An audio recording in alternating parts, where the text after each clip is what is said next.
My name is Sarah Thompson. I'm a 38-year-old nurse living in Millbrook, a small town in America with a population of just about 5,000. The town is surrounded by lush green hills, but contrary to its peaceful appearance, my home life was far from tranquil. Every morning, I head to the local general hospital. Work at the hospital was the only place where I could escape the tension at home. Good morning, Nurse Thompson. Looking forward to working with you today. Hello, Jake. How are you feeling today? Engaging in such conversations, I try to immerse myself in work to forget about my family problems. At home, a complicated family dynamic awaits me. My husband, Michael, runs a small law firm in town. We've been married for 10 years, and while I thought we were happy at first, our relationship has now grown cold. Sarah, I'll be home late again today. All right, Michael. This exchange is the extent of our daily interaction. Our 6-year-old son, Ethan, is the only hope in this house. He has a special ability. Mom, Grandpa says everything will be okay. Ethan can hear the voices of the deceased. This ability was the only consolation for our family. The biggest problem in this family is my mother-in-law, Elizabeth. She's nagging, critical, and a constant source of stress for me. Sarah, your cooking is always so bland. Ethan's grades are slipping. Are you even paying attention? Elizabeth's words always undermine my confidence. She doesn't accept Ethan's ability either, calling it abnormal. That child is saying strange things again. You need to discipline him properly. The thought of these days continuing endlessly filled me with despair. But life often has unexpected turns, and our family's fate was about to change dramatically. My relationship with Elizabeth was rocky from the start. When we first got married, instead of welcoming me, she maintained a constantly critical attitude. Sarah, are you really fit for this family? Being a nurse isn't much of a career, you know. Hearing such words daily gradually eroded my self-esteem. My married life with Michael was also greatly affected by his mother's presence. At first, my husband would defend me, but gradually he started taking his mother's side.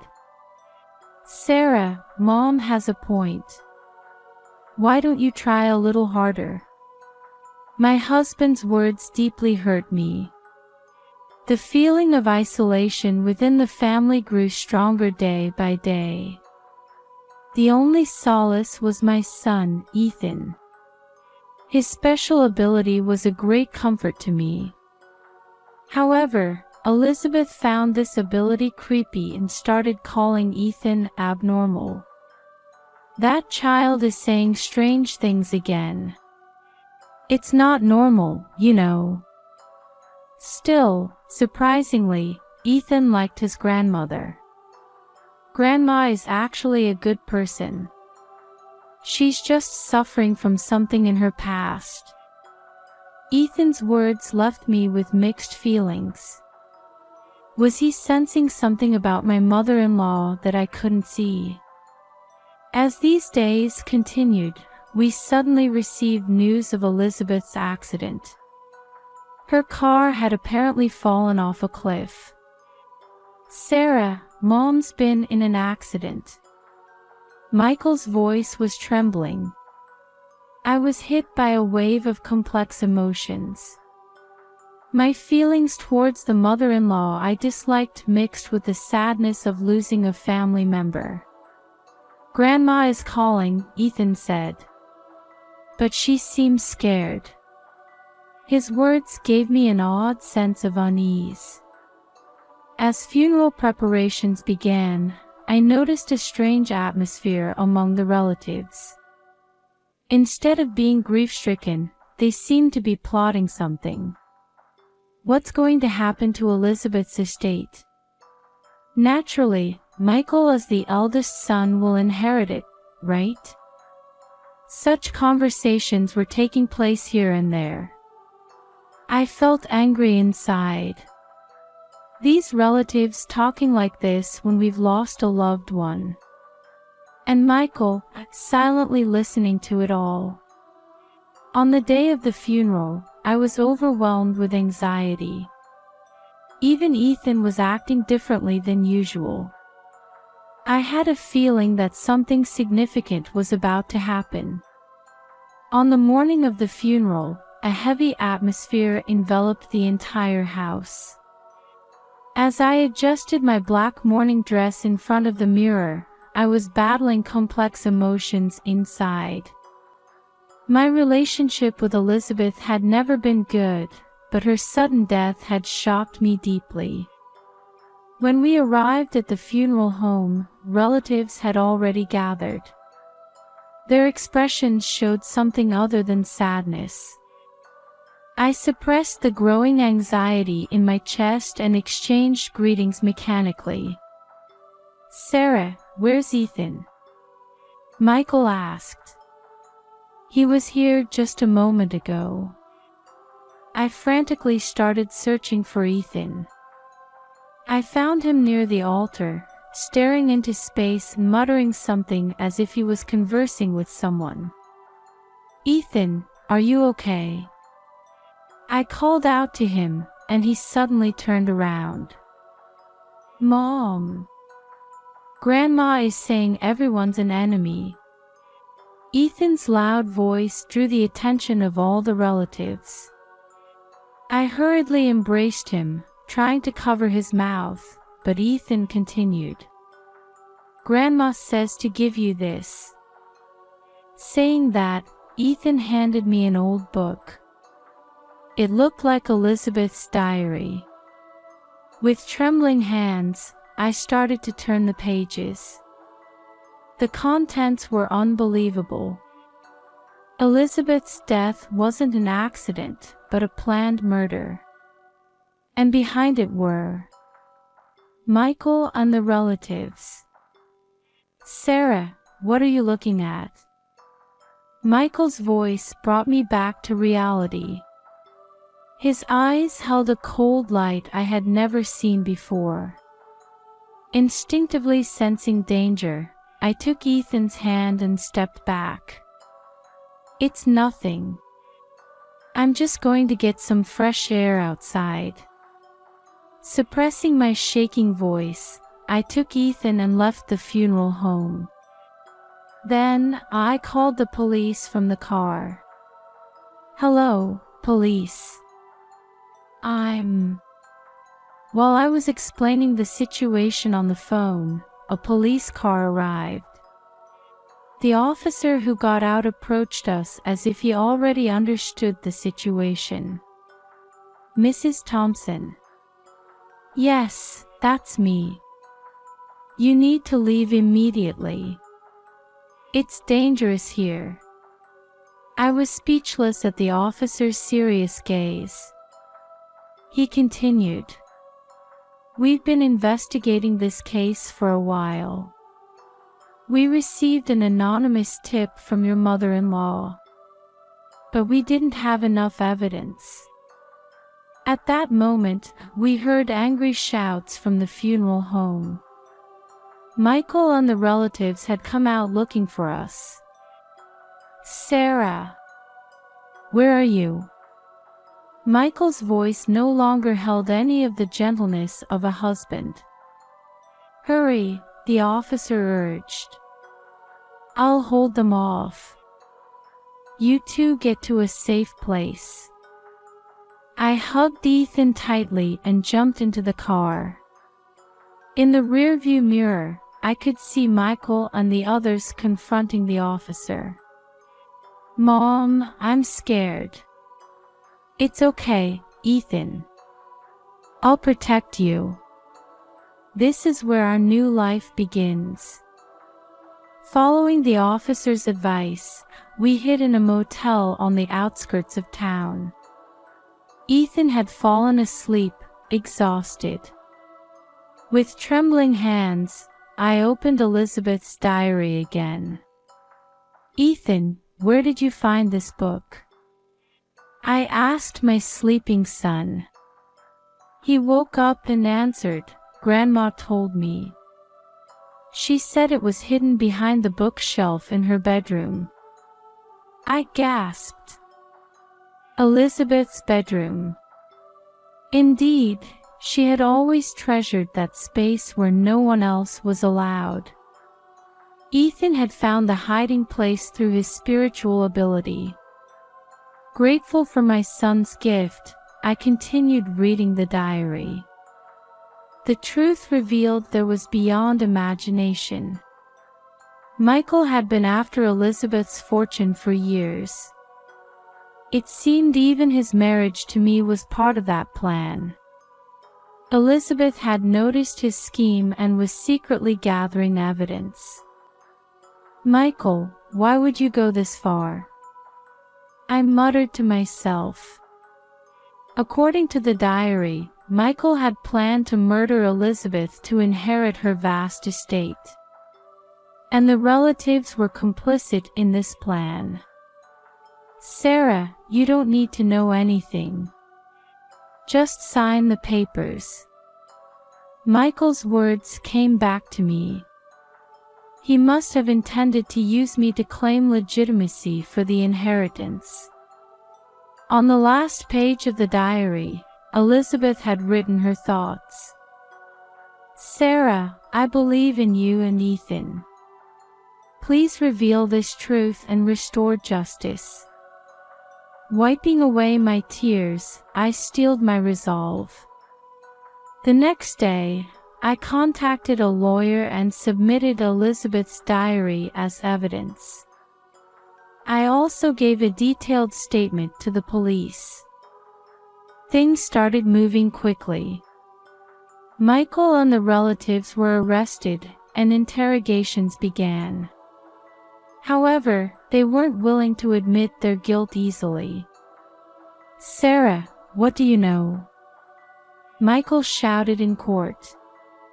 We did this for the family's happiness. I responded with a firm attitude. Family's happiness. How can killing someone for money lead to happiness? The trial dragged on. Michael and the relatives hired expensive lawyers and desperately resisted. They tried to question Elizabeth's mental state and cast doubt on the credibility of the diary. Elizabeth was showing early symptoms of dementia, they claimed. We shouldn't believe her delusions. But I didn't give up. Ethan's testimony also played a crucial role.